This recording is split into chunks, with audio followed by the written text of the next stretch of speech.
Press বেঙ্গলের পর্দায় স্বাগত। আজকে সঙ্গে রয়েছি আমি সঞ্জনা। এই মুহূর্তে আমার সাথে উপস্থিত আছেন খানাকুলের বিজেপি বিধায়ক মাননীয় সুশান্ত বোস। আপনাকে স্বাগত আমাদের চ্যানেলে। আজ যে আড্ডায় আমরা প্রথমেই নজর রাখবো লক্ষ্য বিজয়, সংকল্প পরিবর্তনের। বঙ্গ বিজেপি কতটা প্রস্তুত, কি বলবেন? দেখুন, বর্তমান সময়ে আমাদের এই সাংগঠনিক পরিকাঠামো গঠনের যে প্রক্রিয়া শুরু হয়েছে সেটা প্রায় শেষের দিকে। অলরেডি আমাদের বুথ কমিটি তৈরির কাজ শুরু হয়েছে, জেলা কমিটি তৈরির কাজও চলছে, সেখানে রাজ্য কমিটি তৈরির কাজ শুরু হয়েছে। আশা করি খুব দ্রুত এই কাজ কমপ্লিট হয়ে যাবে। আমরা আমাদের যে লক্ষ্য বিজয় সংকল্প সেটাকে আমরা বাস্তবায়িত করব। সেখানে আপনারা দেখতে পাচ্ছেন মাননীয় প্রধানমন্ত্রী পরপর দুবার আমাদের ওয়েস্ট বেঙ্গলে এসেছেন, আবার আসবেন। কেন্দ্রীয় স্বরাষ্ট্রমন্ত্রী উনি এসেছেন। তো কেন্দ্রীয় স্বরাষ্ট্রমন্ত্রী, প্রধানমন্ত্রী থেকে শুরু করে বিভিন্ন মন্ত্রী নেতৃত্ব তারা পশ্চিমবাংলায় পশ্চিমবাংলায় একদম ঘাঁটি গেড়ে তারা পশ্চিমবাংলাকে জয় করার যে সংকল্প নিয়েছেন সেই সংকল্পকে আমরা সকলে বুঝে বাস্তবায়ন। প্রভাবশালী বাম জমানাকে অতিক্রম করে তৃণমূল শাসক দলের অপশাসন, সেটাকে উপেক্ষা করে খানাকুলবাসী গেরুয়াময়, কি বলবেন? এই সংকল্পটা কতটা কঠিন ছিল আপনার কাছে? এই খানাকুল বরাবরের সিপিএম এর শক্ত ঘাঁটি ছিল, আর এই খানাকুল সিপিএম এর আতুরঘর বলা চলে। এখানে প্রতিদিন সিপিএম পজিশনে রাজত্ব করছিল। কোন যখন রাজধানী থেকে শুরু করে মহিলাদের উপর অত্যাচার, মানুষের উপর অত্যাচার, ভোটাধিকার লুট, ভোট কেন্দ্র পর্যন্ত মানুষকে পৌঁছাতে না দেওয়া, সব কিছু হয়েছে। যতটা খারাপ কাজ করার দরকার ছিল সিপিএম এর, ততটা খারাপ কাজই সিপিএম করেছে। ঠিক একই রকম ভাবে আপনার এই কেশপুর, গড়বেতা আর এই খানাকুল তৎকালীন সময়ে সংবাদের শিরোনামে থাকে, কারণ সন্ত্রাসের আতুরঘর ছিল। মানুষ 2011 সালে পরিবর্তন এনেছিল এই সিপিএমকে সরিয়ে তৃণমূল কংগ্রেসকে জিতিয়েছিল। এই তৃণমূল কংগ্রেস কম অত্যাচার করেনি, আমাদের উপরেও কম অত্যাচার করে। এত অত্যাচার করেছিল যে আমাদের বাড়ি ভাঙচুর থেকে শুরু করে আমাকে বারবার মারার চেষ্টা করেছিল, হত্যা করার চেষ্টা করেছিল, এমনকি ফলস কেসে জেল পর্যন্ত কাটিয়েছিল।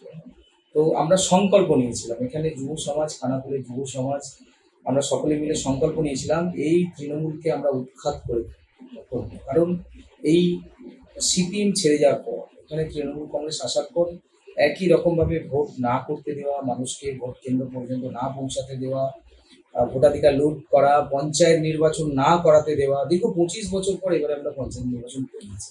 খানাকুলের মানুষ দীর্ঘ 25 বছর পর পঞ্চায়েত নির্বাচনে ভোট দিতে পেরেছে, তার আগে ভোট দিতে পারতো না। তো এই যে মানুষের একটা ক্ষোভ, যে অধিকার থেকে বঞ্চিত হওয়া। সিপিএম এখানে 34 বছর শাসন করেছে। খানাকুলে এত নদী রয়েছে, 4টে নদী রয়েছে, আর প্রত্যেকটি নদীর পার্শ্ববর্তী এলাকায় যারা রয়েছে মানুষজন, তাদেরকে এই নদী পারাপার হতে গেলে পয়সা দিয়ে পারাপার হতে হয়। মানুষ সারাদিনে যত টাকা ইনকাম করে তার মধ্যে 50 টাকা 60 টাকা বা তার পরিবারকে একবার নদীর এপার ওপার হতে গেলে 100 টাকা করে ট্যাক্স দিতে হয়। কোথায় পাবে মানুষজন? তো মানুষের এগুলো ক্ষোভ ছিল, দীর্ঘ ক্ষোভ। 34 বছর সিপিএম একটা নদীর ওপরও ব্রিজ বানিয়ে যায়নি। তৃণমূল কংগ্রেস এই 15 বছরে একটা মাত্র নদীর ওপর, মুচিঘাটা নদীর ওপর ব্রিজ বানাতে পেরেছে। একটা নদীর ওপর ব্রিজ হয়েছে, বাকি এখনো চারিদিক খোলা অবস্থায় পড়ে রয়েছে। মানুষকে পারাপার হতে গেলে পয়সা দিয়ে পারাপার হতে হচ্ছে। এই যে মানুষের ক্ষোভ, মানুষের না পাওয়ার যন্ত্রণা, তো সেই যন্ত্রণা থেকে মানুষ পরিত্রাণ পাওয়ার জন্য বিজেপিকে 2021-এ জিতিয়েছে। আমরা জেতার পর থেকে আমাদের সংকল্প একটাই ছিল যে এই খানাকুলকে একটা শান্তির বাতাবরণ দেওয়া, খানাকুলে অত্যাচার হিংসা মুক্ত করা। আমরা দেখুন এই যে বর্তমান সময় এখন যে খানাকুল রয়েছে, এখানে না অত্যাচার আছে, না হিংসা আছে, না বোমাগুলির শব্দ আছে। আজকের দিনে দাঁড়িয়ে খানাকুল সম্পূর্ণরূপে শান্ত রয়েছে। আমরা সেই জায়গাটা করতে পেরেছি। তারপর পঞ্চায়েত নির্বাচনে জেতার পর আমরা উন্নয়ন কর্মযজ্ঞ শুরু করেছি। বিভিন্ন পঞ্চায়েতগুলো থেকে আমরা উন্নয়নমূলক কাজ যেরকম করছি, ঢালাই রাস্তা থেকে শুরু করে পানীয় জলের ব্যবস্থা, তার সাথে সাথে আমরা প্রত্যেকটি জায়গায় যে এই যে ছোটোখাটো বাঁশের কাঠের সেতুগুলো ছিল, যেগুলো ভেঙে মানুষ পড়ে যেত বা অধিকাংশ সময় হাত পা ভেঙে গেছে, কোনো মানুষ মারা গেছে, তো সেই ব্রিজগুলোকে আমরা কংক্রিটের ব্রিজ তৈরি করতে পেরেছি। প্রায় 15টা 16টার মতন আমরা ব্রিজ তৈরি করেছি খানাকুল 2 নম্বর ব্লকে। আমরা এই যে মুচিঘাটা ব্রিজটা, যখন আমি বিধায়ক হই, তখন দুটো মাত্র পিলার তুলে দাঁড়িয়েছিল, হয়নি। আমি বিধায়ক হওয়ার পর বারবার সমস্ত ডিপার্টমেন্টকে প্রেশার ক্রিয়েট করে যে ব্রিজটা করতেই হবে, ব্রিজ না করলে হবে না। তো বিধানসভাতেও বারবার বক্তব্য রেখেছি আমি, সরকারকে টলিয়ে দিয়ে ব্রিজটাকে আমরা কমপ্লিট করতে পেরেছি। পঞ্চায়েত আর পঞ্চায়েত সমিতি জেতার পর অ্যাপ্রোচ রোড আমরা ওখানে নিজেরা বসে সব অ্যাপ্রোচ রোডগুলো বের করে দিয়ে মানুষের সাথে কথা বলে তারপরে ওখানে ব্রিজটাকে চালু করতে পেরেছি।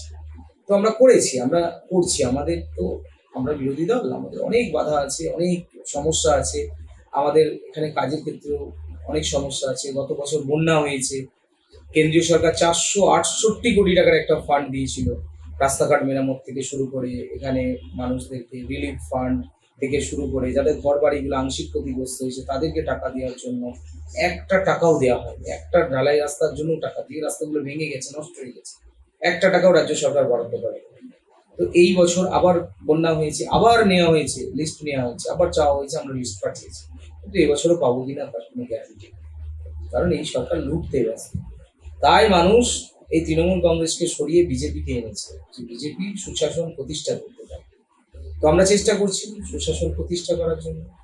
আমি এই 5 বছর 4.5 বছর সময়কালের মধ্যে কেন্দ্রীয় সরকার থেকে ন্যাশনাল হাইওয়ে ছাড়পত্র আনতে পেরেছি।